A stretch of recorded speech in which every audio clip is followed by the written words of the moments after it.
તો આજે બનાવ્યા છે ખૂબ જ ચટાકેદાર એવા સમોસા। આ સમોસાની ખાસ વાત એ છે કે આ પ્યોર જૈન સમોસા છે। આની અંદર કાંદા બટેકા વગેરે જેવી કોઈ પણ વસ્તુનો ઉપયોગ કરવામાં આવ્યો નથી। અને બીજી મજાની વાત એ છે કે આ ઘઉંના લોટમાંથી બનેલા સમોસા છે। આમાં મેંદાનો બિલકુલ યુઝ કરવામાં આવેલો નથી, છતાં પણ આ સમોસા એટલા બધા ટેસ્ટમાં સરસ બનશે કે વારંવાર બનાવવાનું આપને મન થશે। તો આ માત્ર ઘઉંના લોટમાંથી બનેલા પ્યોર જૈન ચટાકેદાર સમોસાની રેસીપી જોવા માટે વિડીયોના અંત સુધી બન્યા રહેજો। અને ચેનલ પર નવા હોવ તો જલ્દી સબસ્ક્રાઇબ કરી દો। ચાલો શરૂ કરીએ સમોસા બનાવવાનું। સૌથી પહેલા આપણી પાસે જે કાચા કેળા છે એના પીસીસ કરીને એને બોઇલ કરવા મૂકી દઈએ, જેથી કરીને જલ્દી બોઇલ થઈ જાય। હવે મારી પાસે અહીં 5 નંગ જેટલા કાચા કેળા છે, પીસીસ કરીને બોઇલ કરવા મૂકી દઈએ। આ રીતે પીસીસ કરી લઈએ જેથી કરીને જલ્દી બફાઈ જાય।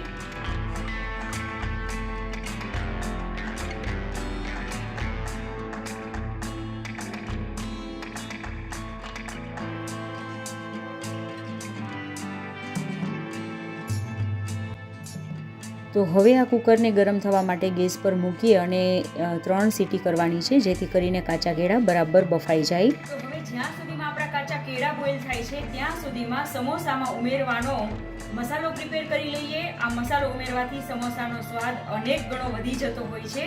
તો ચાલો પ્રિપેર કરીએ આ સ્પેશિયલ મસાલો। તો અહીં એક મિક્સર જારમાં 1.5 ટીસ્પૂન જેટલા આખા ધાણા લેવાના છે। 1 ટીસ્પૂન જેટલી વરિયાળી લેવાની છે અને 1 ટીસ્પૂન જેટલો અજમો લેવાનો છે। હવે આ બધી વસ્તુને હાફ ક્રશ કરી લેવાની છે। આપ જોઈ શકો છો આ મસાલાને એકદમ પીસેલા નથી, પરંતુ તેને થોડા અધકચરા રાખેલા છે। આ રીતે આખા પાખા જ પીસવાના છે, જેથી કરીને એનો ટેસ્ટ ખૂબ જ સરસ આવે। તો હવે સમોસાને ખૂબ જ ટેસ્ટી બનાવવા માટે આપણે સૂકો મસાલો તો પ્રિપેર કરી દીધો, પરંતુ હવે આપણે એક લીલો મસાલો પ્રિપેર કરવાનો છે, જેના માટે મેં અહીં લઈ લીધી છે કોથમીર લઈ લીધી છે।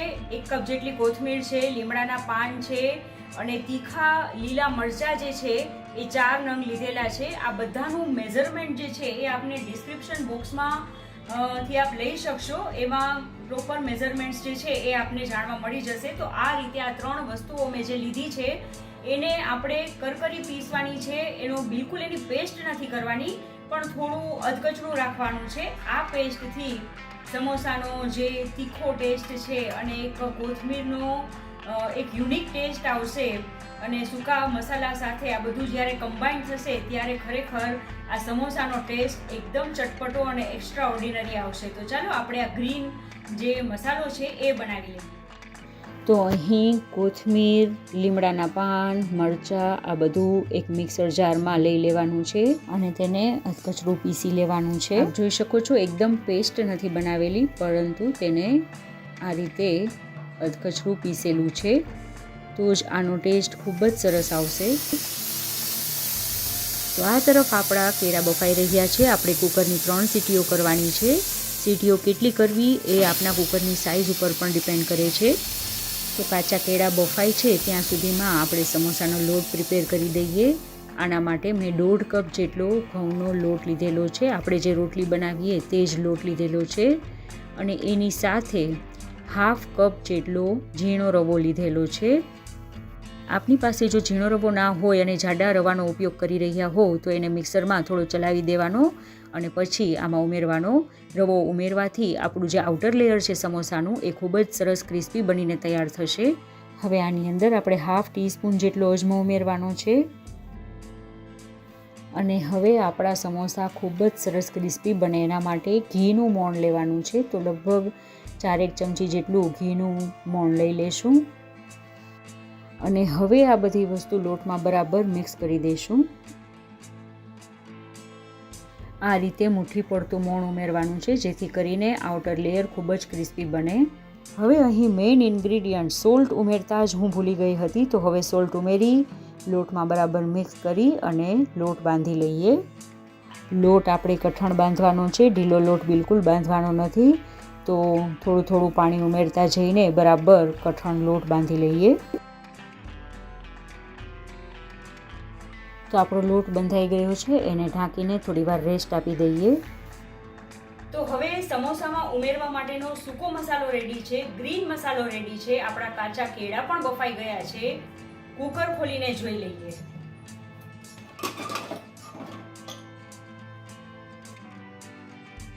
આપ જોઈ શકો છો કાચા કેળા બિલકુલ બરાબર બફાઈ ગયા છે. હવે એને કુકરમાંથી બહાર કાઢી લઈએ.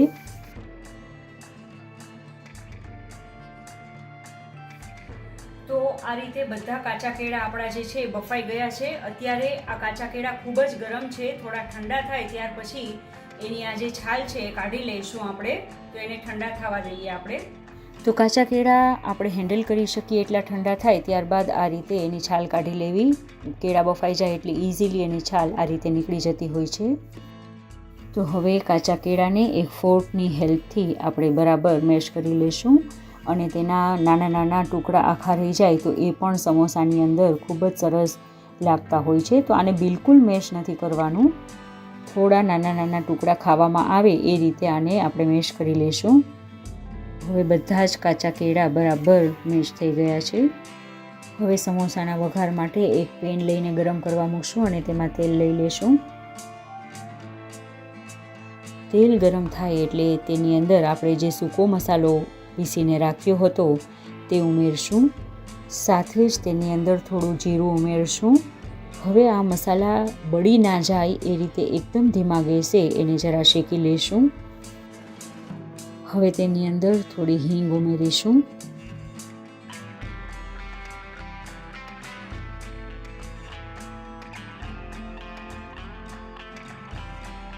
હવે આપણે તેની અંદર જે લીલો મસાલો બનાવ્યો હતો, કોથમીર, મરચાં, લીમડા બધું પીસીને એ ઉમેરશું.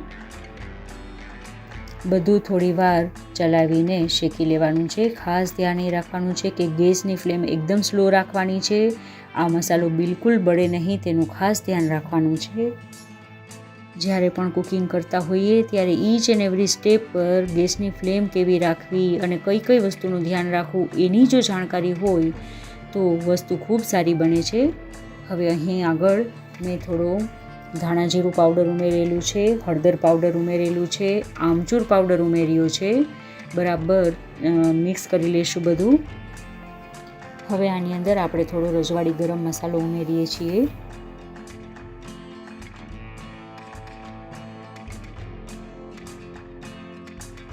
હવે આપણે થોડો સૂંઠ પાવડર ઉમેરીએ. હવે તેની અંદર જે કઠોળના લીલા વટાણા આવે એને મેં બાફીને રાખ્યા હતા તો એ બાફેલા વટાણા ઉમેરશું. સાથે સાથે આપણે જે કાચા કેળા મેશ કરીને રાખ્યા હતા એ કાચા કેળા પણ ઉમેરી દઈશું. બધું બરાબર મિક્સ કરી લઈએ. હવે તેની અંદર ટેસ્ટ અકોર્ડિંગ સોલ્ટ ઉમેરીએ અને સાથે સાથે બધા ટેસ્ટને બેલેન્સ કરવા અને ખાટો મીઠો સરસ સ્વાદ આપવા માટે ખાંડ ઉમેરી દઈએ અને બધું બરાબર મિક્સ કરી લઈએ. આપ જોઈ શકો છો ખૂબ જ સુંદર કલર પણ આવ્યો છે અને આ બધી વસ્તુઓનું કોમ્બિનેશન એવી રીતે લીધું છે કે ખૂબ જ ખાટો મીઠો ચટપટો સ્વાદ આવે. અને હવે છેલ્લે આપણે એની અંદર થોડી સમારેલી કોથમીર ઉમેરી દઈશું અને બરાબર મિક્સ કરી લઈશું. તો આપ જોઈ શકો છો કેટલો સરસ કલર આવ્યો છે અને ટેસ્ટમાં પણ ખૂબ જ સરસ તીખું ચટપટું એવું આ સ્ટફિંગ રેડી થયું છે. તો હવે આપણે લોટને ખોલીને જોઈ લઈએ અને તેને બરાબર મસળી લઈએ. તેની અંદર જે રવો ઉમેરેલો હતો એ પાણીને એબ્ઝોર્બ કરી ગયો હશે અને બરાબર ફૂલી ગયો હશે. હવે બધું એકદમ સરસ મસળી લઈએ. હવે આમાંથી એક નાની સાઈઝનો લુઓ લઈ લઈએ. હવે આ પ્રિપેર કરેલા લુવામાંથી મીડિયમ થીક એવી રોટલી વણવાની છે. મિત્રો, આપ મારી ચેનલ પર પહેલી જ વખત વિડીયો નિહાળી રહ્યા હો તો ચેનલને સબસ્ક્રાઈબ કરવાનું ભૂલશો નહીં. વિડીયો આપને ગમતો હોય તો આપના ફ્રેન્ડ્સ અને ફેમિલી સાથે ચોક્કસથી શેર કરજો. આપની કમેન્ટ અને આપના સજેશન્સ પણ આવકાર્ય છે. હવે આપણી રોટલી પ્રિપેર થઈ ગઈ છે. એને નાઇફ વડે 4 ભાગમાં ડિવાઈડ કરી લઈશું.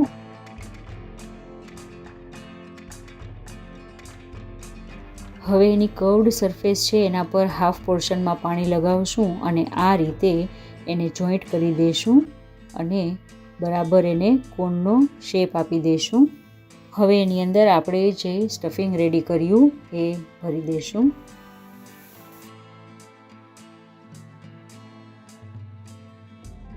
હવે ઉપરનો જે ભાગ છે એના પર આ રીતે પાણી લગાવી અને આ જે સમોસું છે એને બરાબર સીલ કરી દઈશું. અને લો, આ આપણું સમોસું રેડી છે. તો આપ જોઈ શકો છો સમોસા બનાવવા કેટલા સરળ છે. ફરી એક વખત આપણે એને કઈ રીતે પ્રિપેર કરવું એ જોઈ લઈએ. તો મિત્રો, આ એક જૈન રેસીપી છે. જનરલી એવી માન્યતા હોય છે કે જૈન રેસીપીમાં એટલો બધો સરસ ચટપટો ટેસ્ટ નથી હોતો અને ટેસ્ટમાં ક્યાંક ને ક્યાંક કોમ્પ્રોમાઇઝ થતું હોય છે. પણ ના, એવું બિલકુલ નથી. આની અંદર આપણે જે પ્રકારના મસાલાઓનું કોમ્બિનેશન કર્યું છે અને જે ટેસ્ટ એનાથી ડેવલપ થાય છે, રિયલી આ એટલો બધો યુનિક સરસ મજાનો ટેસ્ટ બને છે. એક વખત આપ બનાવશો ત્યારે આપને આઈડિયા આવશે અને આપ આ જૈન રેસીપીના દીવાના બની જશો. તો મારી આપ સૌને એક રિક્વેસ્ટ છે કે ચોક્કસથી આ રેસીપી એક વખત ફોલો કરજો અને રિઝલ્ટ કેવું મળ્યું, આપના ફેમિલી મેમ્બર્સને આ ટેસ્ટ કેવો લાગ્યો એ કોમેન્ટ સેક્શનમાં ચોક્કસથી જણાવશો. આ ચેનલ પર આની પહેલાં પણ ઘણી બધી જૈન રેસીપીઝના વિડીયો અપલોડ થઈ ચૂક્યા છે. એ પણ એક વખત અચૂકથી જોજો.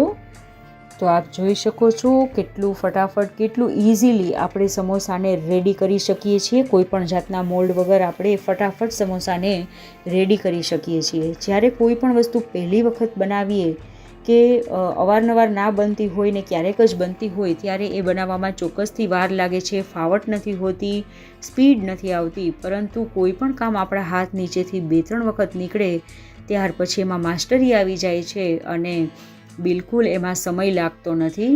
તો આપ જોઈ શકો છો કે ખૂબ ફટાફટ સમોસા રેડી થઈ રહ્યા છે.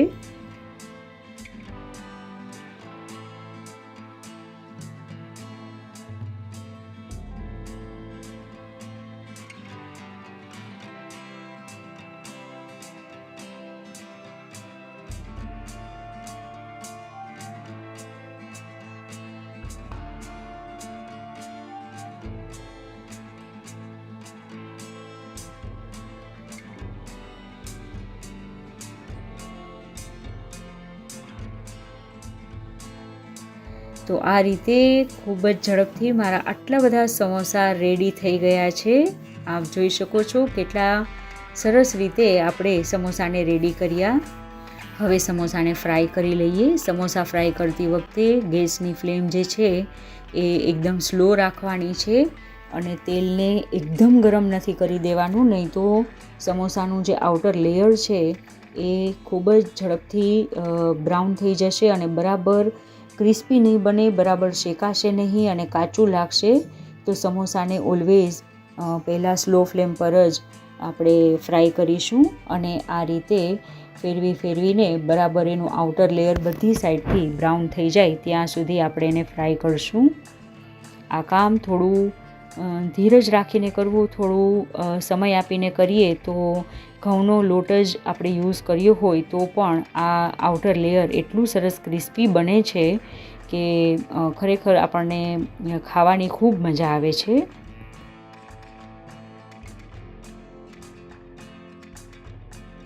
સ્લો ફ્લેમ પર એને ફ્રાય કર્યા પછી જ્યારે તે બ્રાઉન થવા લાગે ત્યાર પછી આપણે તેને થોડી મીડિયમ ફ્લેમ પર પણ ફ્રાય કરી શકીએ છીએ. તો થોડી મીડિયમ ફ્લેમ કરી અને બરાબર આઉટર લેયરને ક્રિસ્પી કરી લેવું, બ્રાઉન કલરનું કરી લેવું.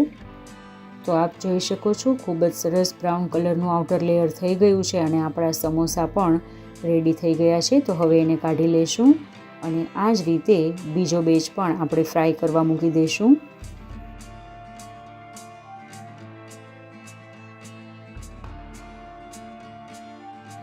તેને પણ આ રીતે ફેરવીને બરાબર બધી સાઈડથી બ્રાઉન કરી લેશું. સ્ટાર્ટિંગમાં સ્લો ફ્લેમ રાખીશું અને બ્રાઉન થવા લાગે ત્યાર પછી થોડી ફ્લેમને આપણે મીડિયમ કરી અને એને બરાબર ક્રિસ્પી કરી લેશું. તો લો, આટલી વાતો કરતાં આપણો બીજો બેચ પણ રેડી છે. સમોસા તેલમાંથી બહાર લઈ લઈએ.